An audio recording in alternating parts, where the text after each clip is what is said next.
হজ থেকে ফিরে আসার পরে বাংলাদেশের ইতিহাসে এটা প্রথম 8,28,00,000 টাকা ধর্ম উপদেষ্টা সাহেব বাঁচিয়ে এনেছেন। তিনি বলেছেন অতি দ্রুত এই 8,28,00,000 টাকা হাজিদেরকে ফেরত দেয়া হবে। ইতিহাসে কোনোদিন এটা হয় নাই, কোনোদিন এটা হয় নাই। অথচ একজন আলেমকে সেই জায়গায় নিয়ে যাওয়ার কারণে আজ হজের খরচ কমে আসছে এবং তিনি বলেছেন আগামীতে হজের খরচ আরও কমানো হবে। তাহলে এই কথা তো আমরা ধরেই নিতে পারি, যদি আগামীর বাংলাদেশে আলেম ওলামায়ে কেরাম তারা যদি কোনোদিন ক্ষমতায় যেতে পারে বা কোনো দায়িত্বে বসতে পারে, অবশ্যই দেশের উন্নতি কতটুকু করতে পারবে আমাদের জানা নাই, তবে অন্তত পক্ষে চুরিদারি কইরা দেশটারে খয়রাতি বানাবে না।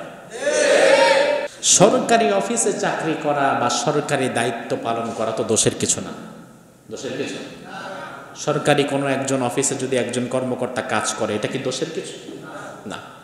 এখন আলেমরা যদি করে, আমাদের দেশের মানুষ আলেমদেরকে নিয়ে একটু কিউরিসিটি বেশি। আমার দাড়ি না থাকলে না থাকুক, কিন্তু হুজুরের দাড়ি যেন এক হাতের জায়গায় দেড় থাকে। আমি মাঝে মাঝে বিড়ি সিগারেট যা খুশি খাই, হুজুর যেন কোনোদিন বাইম মাছও না খায়। আমার মাথায় টুপি থাকুক আর না থাকুক, হুজুরের মাথায় যেন পাগড়িও কোনোদিন না খোলে। অর্থাৎ হুজুরদেরকে একদম স্বচ্ছ রাখার জন্য আমাদের কিউরিসিটি অনেক বেশি।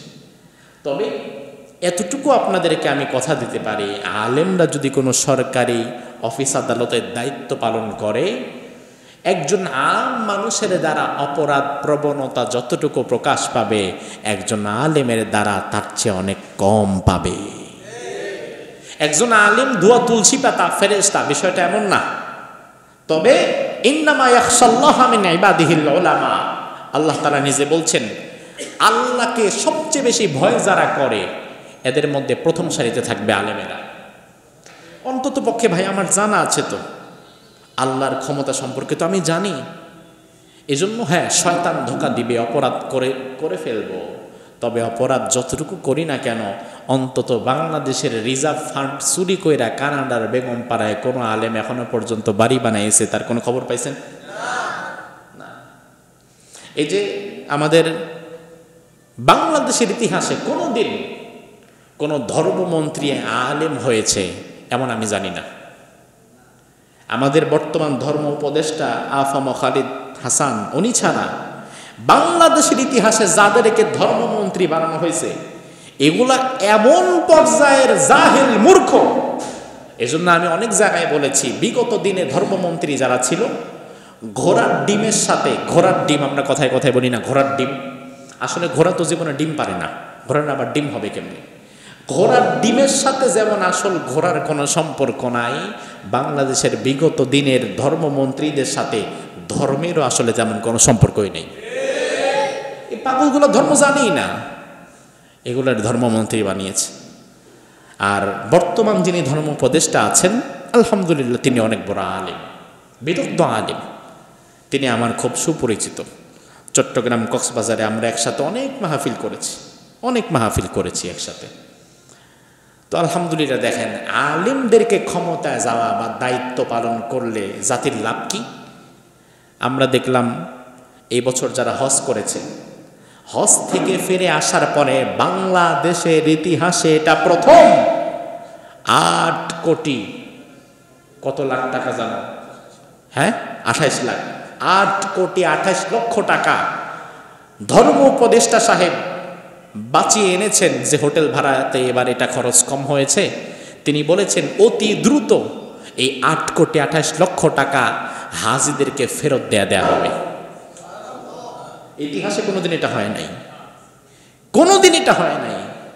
অথচ একজন আলেমকে সেই জায়গায় নিয়ে যাওয়ার কারণে আজ হজের খরচ কমে আসছে এবং তিনি বলেছেন আগামীতে হজের খরচ আরও কমানো হবে। তাহলে এই কথা তো আমরা ধরেই নিতে পারি, যদি আগামীর বাংলাদেশে আলেম ওলামায়ে কেরাম তারা যদি কোনোদিন ক্ষমতায় যেতে পারে বা কোনো দায়িত্বে বসতে পারে, অবশ্যই দেশের উন্নতি কতটুকু করতে পারবে আমাদের জানা নাই, তবে অন্তত পক্ষে চুরিদারি কইরা দেশটারে খয়রাতি বানাবে না। আল্লাহ সুবহানাহু ওয়া তাআলা আগামীর বাংলাদেশে কোরআন সুন্নাহ প্রতিষ্ঠা করার তৌফিক আমাদেরকে দান করুক, আমরা বলি আমিন। আলেমদের সরকারি বড় কোনো পর্যায়ে দায়িত্ব পালন করা কি ঠিক, বা সরকারি কোনো অফিসে চাকরি করা কি ঠিক হবে? সরকারি অফিসে চাকরি করা বা সরকারি দায়িত্ব পালন করা তো দোষের কিছু না, দোষের কিছু। সরকারি কোনো একজন অফিসে যদি একজন কর্মকর্তা কাজ করে, এটা কি দোষের কিছু না। এখন আলেমরা যদি করে, আমাদের দেশের মানুষ আলেমদেরকে নিয়ে একটু কিউরিসিটি বেশি। আমার দাড়ি না থাকলে না থাকুক, কিন্তু হুজুরের দাড়ি যেন এক হাতের জায়গায় দেড় হাত থাকে। আমি মাঝে মাঝে বিড়ি সিগারেট যা খুশি খাই, হুজুর যেন কোনোদিন বাইম মাছও না খায়। আমার মাথায় টুপি থাকুক আর না থাকুক, হুজুরের মাথায় যেন পাগড়িও কোনোদিন না খোলে। অর্থাৎ হুজুরদেরকে একদম স্বচ্ছ রাখার জন্য আমাদের কিউরিসিটি অনেক বেশি। তবে এতটুকু আপনাদেরকে আমি কথা দিতে পারি, আলেমরা যদি কোনো সরকারি অফিস আদালতের দায়িত্ব পালন করে, একজন আম মানুষের দ্বারা অপরাধ প্রবণতা যতটুকু প্রকাশ পাবে, একজন আলেমের দ্বারা তার চেয়ে অনেক কম পাবে। একজন আলেম ধোয়া তুলসী পাতা ফেরেশতা, বিষয়টা এমন না। তবে ইন্নামা ইয়াখশাল্লাহা মিন ইবাদিহিল উলামা, আল্লাহ তাআলা নিজে বলছেন, আল্লাহকে সবচেয়ে বেশি ভয় যারা করে, এদের মধ্যে প্রথম সারিতে থাকবে আলেমেরা। অন্তত পক্ষে ভাই আমার জানা আছে তো, আল্লাহর ক্ষমতা সম্পর্কে তো আমি জানি। এজন্য হ্যাঁ, শয়তান ধোঁকা দিবে, অপরাধ করে ফেলবো। তবে অপরাধ যতটুকু করি না কেন, অন্তত বাংলাদেশের রিজার্ভ ফান্ড চুরি কইরা কানাডার বেগম পাড়ায় কোনো আলেম এখনো পর্যন্ত বাড়ি বানাইছে, তার কোনো খবর পাইছেন না? এই যে আমাদের বাংলাদেশের ইতিহাসে কোনোদিন কোনো ধর্মমন্ত্রী আলেম হয়েছে এমন আমি জানি না। আমাদের বর্তমান ধর্ম উপদেষ্টা আফম খালিদ হাসান, উনি ছাড়া বাংলাদেশের ইতিহাসে যাদেরকে ধর্মমন্ত্রী বানানো হয়েছে, এগুলা এমন পর্যায়ের জাহেল মূর্খ। এজন্য আমি অনেক জায়গায় বলেছি, বিগত দিনে ধর্মমন্ত্রী যারা ছিল, ঘোড়ার ডিমের সাথে, ঘোড়ার ডিম আমরা কথায় কথায় বলি না, ঘোড়ার ডিম, আসলে ঘোড়া তো জীবনে ডিম পারে না, ঘোড়ার আবার ডিম হবে কেমনি? ঘোড়ার ডিমের সাথে যেমন আসল ঘোড়ার কোনো সম্পর্ক নাই, বাংলাদেশের বিগত দিনের ধর্মমন্ত্রীদের সাথে ধর্মেরও আসলে তেমন কোনো সম্পর্কই নেই। এই পাগলগুলো ধর্ম জানেই না, এগুলোর ধর্মমন্ত্রী বানিয়েছে। আর বর্তমান যিনি ধর্ম উপদেষ্টা আছেন, আলহামদুলিল্লাহ তিনি অনেক বড় আলেম, বিদগ্ধ আলেম। তিনি আমার খুব সুপরিচিত। চট্টগ্রাম কক্সবাজারে আমরা একসাথে অনেক মাহফিল করেছি একসাথে। তো আলহামদুলিল্লাহ দেখেন, আলেমদেরকে ক্ষমতায় যাওয়া বা দায়িত্ব পালন করলে জাতির লাভ কি? আমরা দেখলাম এই বছর যারা হজ করেছে, হজ থেকে ফিরে আসার পরে বাংলাদেশের ইতিহাসে এটা প্রথম 8 কোটি কত লাখ টাকা জানো? হ্যাঁ, 28 লাখ, 8 কোটি 28 লক্ষ টাকা ধর্ম উপদেষ্টা সাহেব বাঁচিয়ে এনেছেন। যে হোটেল ভাড়াতে এবার এটা খরচ কম হয়েছে, তিনি বলেছেন অতি দ্রুত এই 8 কোটি 28 লক্ষ টাকা হাজিদেরকে ফেরত দেয়া হবে। ইতিহাসে কোনোদিন এটা হয় নাই, কোনোদিন এটা হয় নাই।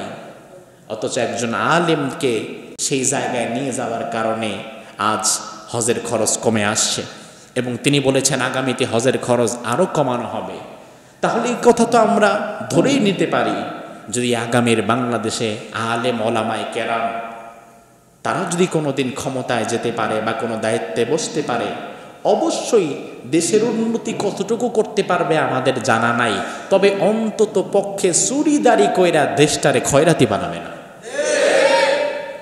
আল্লাহ সুবহানাহু ওয়া তাআলা আগামীর বাংলাদেশে কোরআন সুন্নাহ প্রতিষ্ঠা করার তৌফিক আমাদেরকে দান করুক, আমরা বলি আমিন।